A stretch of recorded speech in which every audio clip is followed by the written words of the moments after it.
Well, good afternoon, everybody. Thank you for joining us for this virtual open house that we're holding for Concordia-Chicago doctorate programs. We're thrilled that you're here to learn more about what Concordia-Chicago offers and what we can offer you in your educational journey. We'll do a couple quick introductions, and then we have a video that we'll show, and then we'll jump right into some talking points. If you have questions as we go through, there is a question and answer functionality at the bottom of your screen. Please throw in questions as they come to you throughout, and we'll make sure to answer those as we go through.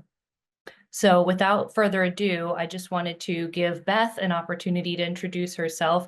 Many of you have probably spoken to Beth, but Beth, if you want to give just a quick introduction of yourself and tell everybody about who you are. Sure. Thanks, Laura.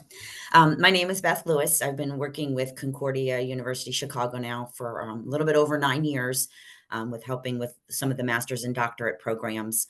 So the two we're going to talk about today, I've been working with since then, and the DBA since its inception. Been in higher education for almost 30 years now. I guess I'm showing my age a little bit. But yeah, we're enjoying the admission side. I've previously worked in career services and academia, but I really love the admission side. Great, thank you. And I'm Laura Delaney. I also work with Concordia-Chicago, and I'll be helping to facilitate today's virtual open house. So thank you again for joining us. We'll get started here with a quick video to tell you a little bit more about Concordia and just kind of explain who we are and what our ethos is. So please enjoy this video. Down through the ages, God has called and equipped people to make a real difference in the lives of others, to lead, to heal, to stand tall. For 160 years, Concordia University Chicago has been preparing the next generation of leaders with the wisdom, faith, and values to make an impact in the world, to share the gifts God gave them and answer the call to a life fulfilled by purpose and truth, to be living examples of what it means to live with Christ at the center as we serve others. Because at CUC, we don't run away from adversity. We go towards it. We don't shrink from our faith. We lead with it. We are teachers, caregivers, and musicians, scientists, pastors, and business leaders, unshakable pillars of strength and integrity who serve a cause greater than ourselves. And the world needs us now more than ever. Learn how a degree from Concordia University Chicago can help you be the pillar the world needs to stand for something greater. The only question is, are you ready to stand tall?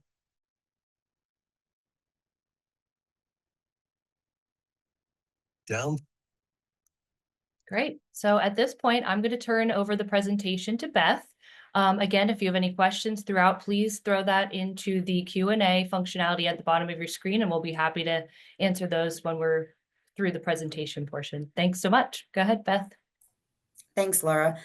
So just a little bit about Concordia University Chicago. Some of you may be very familiar with us, but for those that aren't, we are a traditional brick and mortar school, as you just saw in the video. You saw some of the undergrad students as well as graduate students, but in the classroom learning, of course, these programs that we're talking about are online, but we are a traditional brick and mortar school. We're not an online school. We are a nonprofit and regionally accredited. That's the accreditation that you definitely want to look for when you're looking at schools. We have the same accreditation as the University of Chicago, University of Southern California. All the big universities and colleges in the United States have this accreditation. And I'm happy to explain in more detail the difference between national and regional if anybody is interested, because there is definitely a big difference and a lot of misconceptions in that. But regional is definitely the one you want to look for when you're looking at schools. Our professors do go through special training to teach online, which is good because some of them do teach on campus as well as online, and it's definitely a different atmosphere and a different environment. We do things very traditionally because we are a traditional brick and mortar school. These are not self-paced programs. They're not competency-based. I'm sure if you've heard of some of that, that is a new trend that's going on. Those don't hold a lot of credibility in the academia world, so we still do things very traditionally, but we do it in an online format. So these professors do go through special training and certification internally to learn how to teach online and have that great dynamic going on in an online environment. We do have very small classes, of course. Concordia is a small school, even though our graduate population is so much bigger than our undergrad. I mean, it's probably 3 times the amount. We make sure we keep the classes small, and that's really important.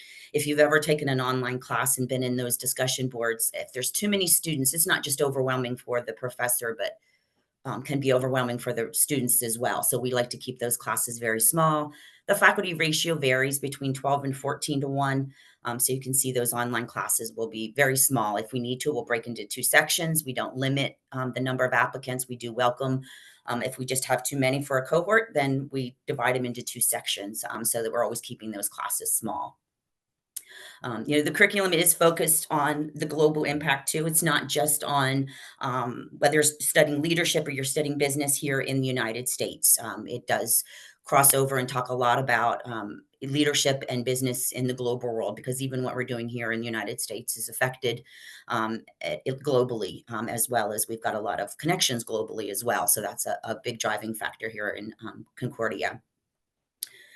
The tuition lock guarantee is a nice benefit so that you don't have to worry about in the middle of your program um, having to worry about an increase and throwing off your budget. You are locked in at the same tuition rate as long as you stay continuously enrolled.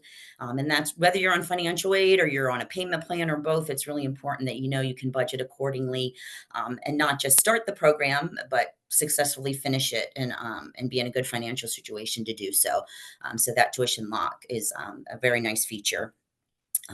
The programs are 100% online. We'll talk in a little bit about the differences between the DBA. There are a couple times where DBA students do have to be logged in, but mostly asynchronous, which means there's no specific login time. You have that flexibility of not having to worry about logging in or missing a class lecture or missing something important because you weren't logged in at a specific time that may conflict with your personal or work schedule. So you do have to log in several times throughout the week to meet the expectations, but no specific time of the day. So you have that flexibility of doing that any time of the day or night. And of course, one of the most important bullets are integration of faith, values, academic excellence, and professional experience. That ability to not just come in and learn, but to be able to integrate and bring in your personal life, your personal faith, your personal values, your academic experience that you've learned, and definitely a professional experience. These classroom discussion boards are very dynamic. You're getting people from all industries, especially in the 2 programs we're going to talk about today, because they are so generalized. There's people coming in from all the different industries, and you really get a lot of good professional experience and knowledge on those discussion boards where you can learn a lot from your classmates and not just your professors. So that's just kind of an overview of Concordia. Just the basics. Feel free to visit the website too to learn a little bit more about Concordia. But we are kind of affiliated with the other Concordias, but we are independent. So we have a lot of similarities in mission statements, and we all are part of the Concordia University system, but we are technically independent schools. So you will see definitely differences in programs, et cetera, between the different schools.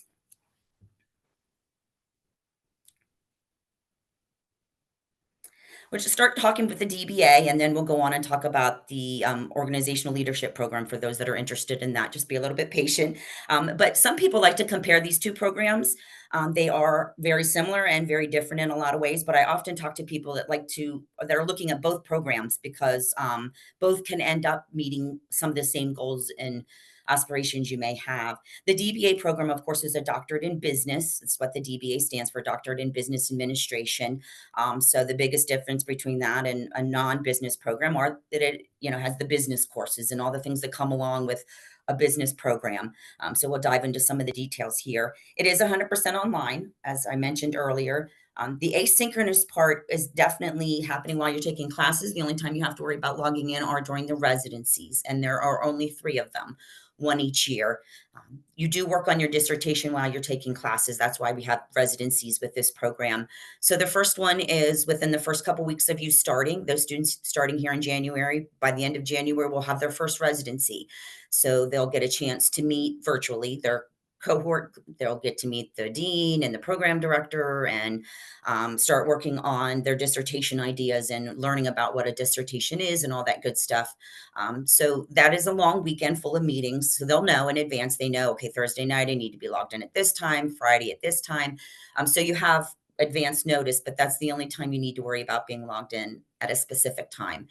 While you're taking your classes, it is that asynchronous style that I mentioned before, logging in whenever it meets your schedule, as long as you can do so to meet the expectations of the coursework. So 3 residencies total. First one is just getting started on the residency, or excuse me, on the dissertation. The second one, you're a year into your dissertation, so it's going to look a lot different. The structure of the meetings, you're going to have a lot more one-on-ones with your mentor, which I'll mention in a minute, et cetera. And then the last one is when you defend your dissertation. So that one, of course, looks a little bit differently, but they're all attended virtually. So there's no travel. There's no cost with that. You don't ever have to worry about coming to campus, even though you're always welcome to. No, the only time you have to worry about being logged in is during those residencies, but you can do that from anywhere you can access the internet. It is a cohort-based program. I think that's nice because you're going to see some of the same students from course to course in those classroom discussions. You'll get to build a camaraderie with them. That interacting in the discussion boards gets easier as you go through classes to classes together, as well as an opportunity to network. I mean, everybody's at a different place when they're taking a doctorate program. Some people are happy with their career and have no desire to network whatsoever. So you don't have to. Just join in and learn and move along. But then other people are really into networking because they're looking for employment, or maybe they're just trying to promote their business. You'll have that opportunity to network with your classmates, because of getting to know them on that regular basis, and it being a cohort where you're seeing some of the same students over and over again, have more of an opportunity for networking. And also, if there's any networking going on campus, you're welcome to come and join those activities. Obviously, you're not obligated to, but online students are always welcome to join in on campus networking activities that are going on a lot in the business school. You're paired with a mentor. That is something that's very unique to the DBA program. Since you work on your dissertation while you're taking classes, you're assigned to a mentor starting with your second semester. These mentors are special professors. They're not just professors that are teaching online, but they have good intercommunication special skills that really work well as mentor. Not all professors make good mentors. You need somebody that's going to check in with you regularly, help you with every stage of the research through your dissertation, and really get you moving along. And actually, they give you milestones to meet at the end of every semester in order to keep you moving along and making sure you're finishing your dissertation in a timely manner. So that mentor assignment is very important. We also try to line you up with somebody that's as close to a subject matter expert as possible in your area. So for example, if you want to do your research in finance, then we're going to get you a finance professor. That makes sense. They have the most expertise. They've done research in finance. That's how they've got their doctorate, and can assist you in the best possible manner. So that mentor assignment is something that is done very selectively, and especially to make sure we line you up with the right person. But the one thing you don't have to worry about is not having a mentor. I've talked to a couple students that say their dissertation subject was denied because there wasn't a faculty member to help them. That won't happen at Concordia. We'll get you the best person possible, but we're not going to deny your dissertation proposal because there isn't a faculty member to meet that need. Or because research is just not what we're interested in. We're not interested in that area of research. We're an academic school. We're not a research school. So our focus is very different. We'll accommodate you and allow you to do your research on what you want it to be on, not what we want it to be in. Speaking of research and dissertation, talking about a traditional dissertation, it can be kind of scary, but trust me, when it's all said and done, it will be worth your investment in time. A traditional dissertation, what I mean by that is you doing your own authentic research, as opposed to doing doing a project on research that's already established. That's what makes a dissertation so special. It's what makes it different than a thesis or a research project. Some schools are not requiring a non-PhD students to do traditional dissertations. In fact, some schools are not even requiring PhD students to do traditional dissertations anymore. I don't know how else to say it, but maybe trying to take the shortcut or the easier way, which can be very appealing. But in the end, if you want that credibility behind your degree, you really want to do your own research. You want to have a traditional dissertation behind you, especially if you ever want to work or teach at the college level. That's really, really important, almost required. So that it's nice that you have that mentor to help you so you can learn how to do a dissertation properly and do the proper research. But when it's all said and done, even our business students have a traditional dissertation, no different than our PhD students. They don't look any different other than maybe their focus area is different, but it's definitely a traditional dissertation. And speaking of focus, it is real life business challenges. That's what makes a DBA different than some other type of doctorate degrees. It's very application based, very focused on applying the knowledge in real life business, which I'm sure is very helpful during those discussion boards because you're not just learning, but you're applying them in the real life business setting. And there are two specialty areas. The first one, innovations in healthcare management. 3 of your classes are your specialization classes. So that focuses on healthcare management. And the other one is strategic leadership and innovation, which is just general leadership, not specific to any industry. It can apply to healthcare, of course, but it can also apply to education, government, corporations, nonprofits, all of the above. It's just being a good strategic leadership and an innovator in general.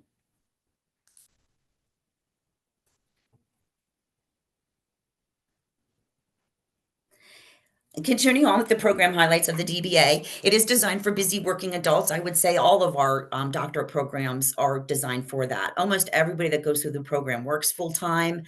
I'm assuming they're busy working adults based on their age. I see your birth date when you fill out an application, so I can see. And based on that, most students are 40 plus, meaning, the older we get, the more responsibilities we have, the busier we are in life, et cetera, especially a family and things like that. So it is meant for somebody who is a busy adult. And the professors know this, so keep that in mind. They are used to working with very busy adults.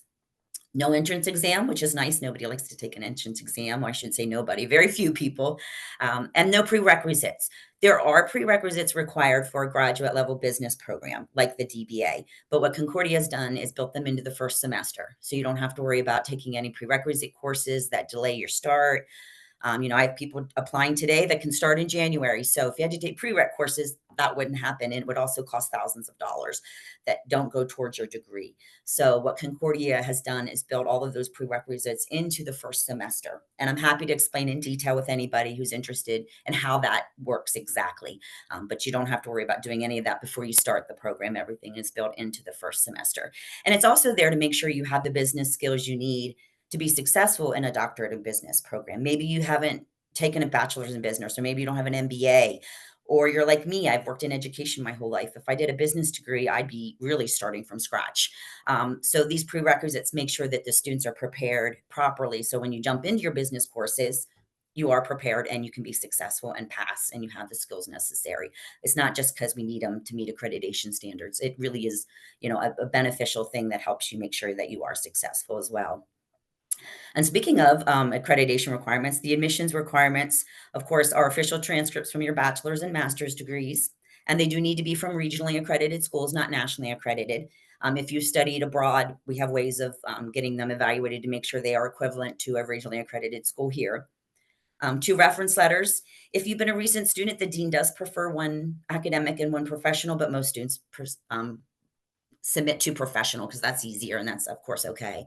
A copy of your resume, and then a 2 to 3 page objective statement. It does serve as your writing sample also, which is a little different than the PhD students. So that's why the dean wants it to be 2 to 3 pages. And I do have information if you decide to apply on what the dean's looking for. There's certain criteria she's looking for in that objective statement. So I'm happy to share that with anybody who decides to apply. And then some of the career paths for a DBA, some of you may be familiar with this, and that's why you're looking at a DBA, but some of you may not be. Basically, heading up any type of department. It's similar to like an MBA, but just the next level up, helping you stand out from somebody who, only has an MBA, you've now got a doctorate. So it's very similar, just next level up type of positions because you're standing out amongst everybody else who has an MBA or a master's in something else. So large departments could be nonprofits, governments, consulting. It's amazing what a few initials at the end of your name can give you credibility when you're consulting. You may have 30 years experience and all the knowledge in the world, but just a few initials at the end of your name can really help give you that credibility, especially if you want to have a consulting business, not just something on the side. Teaching at the university level. Of course, teaching at the university level is very unique. You need to make sure get your degree in the subject matter in which you want to teach, because accreditation requires that you have to have a certain number of credits in your subject matter. So if you're interested in teaching business courses, a DBA would be great. If you want to teach education courses, I wouldn't recommend a DBA because it's not going to give you any more credits that you need in the education field. So definitely will help you teach at the university level and may even give you a little bit of a preference in the interviewing process than somebody who has a PhD or an EDD, believe it or not, because we're saturated. So many professors have EDDs and PhDs. DBAs are not so common. So if you were to apply to teach at a university to be a business professor with a DBA, I think you might get pushed to the top of the stack, or at least an interview, because of having that distinction, as opposed to somebody who has a different type of non-business degree. And of course, managing healthcare facilities, that would really help if you had the healthcare specialization. You could do it with the other one as well, but specializing can definitely benefit you as opposed to not specializing, helping you stand out from those who just have a general degree. And onto the EDD, you will see a lot of similarities between the two, but there are some differences. Of course, it is 100% online, asynchronous, no residency, so you don't have to worry about that login time. You work on your classes up front, and then you do your dissertation at the end. So the format is a little different. The mentoring is a little different. You have a committee with a program chair, so it's a little different, structured differently, but you do have still that same great support that you need to get through the dissertation part. But there are no residencies, so you do all your courses up front and then your dissertation at the end. It is cohort based like the DBA, so you still have that same opportunity to network with your classmates. Of course, a traditional dissertation is done, like I mentioned before, and even for the EDD students. So the biggest difference between the EDD and the PhD is that an EDD is more application based, similar to a DBA. And a PhD is more research focused and based. An EDD is not an education degree. Oftentimes it is, but definitely not when your subject matter is something like organizational leadership. For this particular program that we're talking about, there's no education classes in this program at all. It is an EDD because it's more application focused. When you look at the courses in this organizational leadership program, the only difference between the two are the research and data analysis classes, those classes you need for the dissertation, um, you know, research design, things like that. There's no differences in the leadership courses. The outcomes in the careers could be very similar between the two. Some people think a PhD is more prestigious, but I think that comes from the old thought that we only make PhD students do traditional dissertations. So you really have to sell yourself when you do go to a school that does a traditional dissertation and you get something other than a PhD to make sure they know you did the same thing as the PhD students. You did the same quality work at the end, so you can have the kind of the same results. But if you're applying to a university, they'll EDD, PhD, they're all considered academically equivalent. There's no difference between them. So people in the academia world realize that they're all doctorate degrees. It's just sometimes the perception of what people have with the PhD over something else. So the focus is on knowledge management, decision making, all those key areas that you're talking about, innovation, change management, those things that people are looking for now today in leadership, which is a little bit different than management. We've all been managed before and we've all had leaders and we definitely know the difference. So that's what the key focus is on, and innovation and change. How do you go in and make changes in an organization, and one of the most challenging things around. So things like that are the focus on those. And if anybody would like to see the curriculum, I think that can help you distinguish if it's a good fit too. When you look at the courses and see what courses are in the program and make sure it is a good fit for you. This particular program we're talking about is organizational leadership. So it is just general. It's not specific to anything. It can apply to education. It can apply to business. It can apply to healthcare, anything you can think of. So the people in this program have been varied. We've had a lot of different people come through this program, anywhere from pastors to educators to business people to NBA coaches, you name it, have gone through this program. So, it's definitely broad and varied in that area. It is designed for busy adults, just like the DBA program. No difference there. This program's been online for at least the 9.5 years I've been working with it. So I'm thinking, well over a decade. It's always been online, not something we've done just because of COVID or something recently. It's always been online. Right now, the GRE is waived. It is waived for the spring. I'm hoping they still keep that in place for the summer. Not sure yet, but it's definitely waived for anybody who applies for the spring. So right now, the admissions requirements, very similar to the DBA. Official transcripts from your bachelor's and master's, reference letters, resume, objective statement, and then an academic writing sample. Instead of a 2 to 3 page objective statement, PhD and EDD students submit an objective statement and a separately an academic writing sample. So there's no length requirement on the objective statement because it's just a brief paragraph or two. So that is the the admissions requirements for the EDD program and the PhD. They're the same. There's no difference between those. Possible career pathways, you're going to see a lot of the same similarities to the DBA, consulting, educational roles, leadership, those type of things, management, organizational strategy, consulting, all those good things that somebody can do with a doctorate degree. If not anything, it just helps you stand out from somebody else who has only a master's.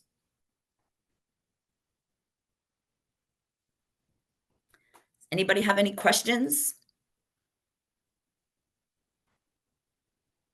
Beth, we did receive a couple as you were talking, so I'll keep monitoring that, but if you don't mind, I'll start with a couple. Sure, go ahead.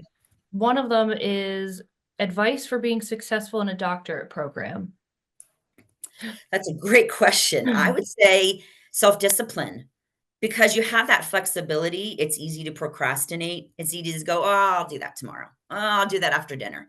I'll do that when I put the kids to bed."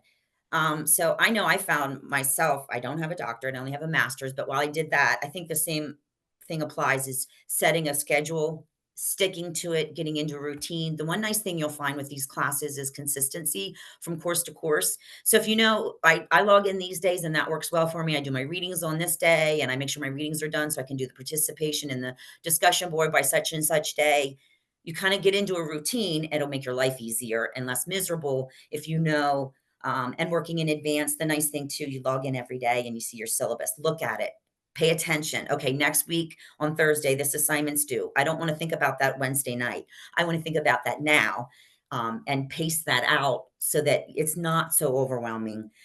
You only take one class at a time too. That is so important. Taking one class really helps make it manageable for you as well as, your time management. Great. This next one actually has 3 different parts to it, so I'll go through Okay. it. How long is the application process? What makes a good objective statement? And is it hard to get in, I guess? Yeah. Sure, sure. The application process is really takes up to the student how quickly they get their documents in. Once everything's here and on file, and then I submit it over to the academic team, the decisions are taking most at the longest 10 to 15 business days. But I sent one over early this week and the student was already accepted and it's Thursday. So it can definitely happen more quickly. But the longest amount of time is 10 to 15 days. There's not a waiting period where some schools you apply and the third Thursday of every month, they sit around and make acceptance decisions and then everybody finds out. So there's no waiting period. It's basically as soon as your file's complete, I get it over to the academic team. And then as soon as the decision's made, they send you an email and you are notified. So it happens pretty quickly. The objective statement, if you're doing it for the PhD, I wouldn't stress yourself out because you're going to submit a separate academic paper. That's your writing sample. And then your objective statement is really just make sure that it is a good fit for you. We don't want you to tell us you want to apply to, your goal is to become a teacher, and teach business classes and you're applying for a non-business program, those kind of things. So making sure the goal lines up with it and really don't sweat yourself too much because it's not going to be critiqued like an essay would be. Now, if you're applying to the ZBA, I would say I have the instructions on what the dean's looking for and follow them. It says 2 to 3 pages. Please don't submit 1. It's not going to look good. Don't submit 10 either. That's too many. Follow the rubric just like you would in a classroom assignment. And just kind of go by what the standards are. And as far as how difficult it is to get accepted, we're not a selective process where we're looking at 20 people. We want the best 15, the other 5 get rejected. Everybody's reviewed individually. And as long as everything looks good and you meet the academic requirements, we're not one to reject people because of, silly reasons like, well, I don't think they have enough work experience. Look at that resume, and they really are making sure that you're going to be a successful student. And as long as everything looks good and they look at you holistically, all your documents together, that you'll be successful, then they'll accept you. The students that I've seen be rejected were for good reasons. They really would not have been successful doctorate students. Great, thank you. One more we have is will or can mentors help with discussion or dissertation topics? Yeah, that is the whole purpose. That is what the mentor does. They will help you with everything, even if you have no idea what you want to do your dissertation on. Some schools require a proposal before you start. I don't know how you would do that if you don't know what a dissertation is. But yeah, they'll help you with everything from figuring out what you want to do your dissertation on all the way through to the end when you defend. Great. The last one says, not really a question, but on one of the slides, you said faculty are still working in their fields. That's very appealing. Yes. Yeah, I just kind of go over that, but yes, that is very appealing. You don't want just professors that are, don't have any real world work experience. You want people that have had worked in the field. If they're teaching a finance class, you want somebody who's worked in finance, not somebody who's just read a book and earned the academic credit, to say they can teach finance. You want real world work experience. Great. Well, that is all of the questions that we've received. On this last slide, we've included Beth's contact information. Please, we encourage you to reach out to Beth, schedule a one-on-one appointment with her, get some more information, an opportunity to ask questions one-on-one. But we're really excited and grateful that you've your interest in Concordia-Chicago. So please let us know how we can support, and we are happy to do that. And actually, we did just get one more quick question. How do you compare dissertation between DBA and PhD? The actual dissertation won't be much different because you're going to do a traditional dissertation. Your focus area may be different because a DBA is so more application focused and a PhD is more research focused. But there's a lot of crossover. You want PhD people to be able to apply knowledge, and DBA people need a thorough knowledge of research. So the actual results themselves won't be much different when you do a traditional dissertation. Just your approach and how it's done will be a little bit differently, but the results itself, and they're publishable. You do all that hard work. If you want to be a published author, your dissertation is the way. I actually had one student say to me that was the whole reason he was going for a doctorate degree, because he wanted to do research and publish work. So he thought, why not get a degree? Great. Well, that I don't see any other questions. We thank you so much for joining us today. If you do think of other questions, again, we encourage you to get in touch with Beth. You can call her directly, or you have her email address right here on the screen. We'll be following up with an email so that you have this slide deck and you have the recording at your fingertips. But again, reach out with any other questions, and we wish you the best of luck in your education journey. Thanks for joining us today. Thank you.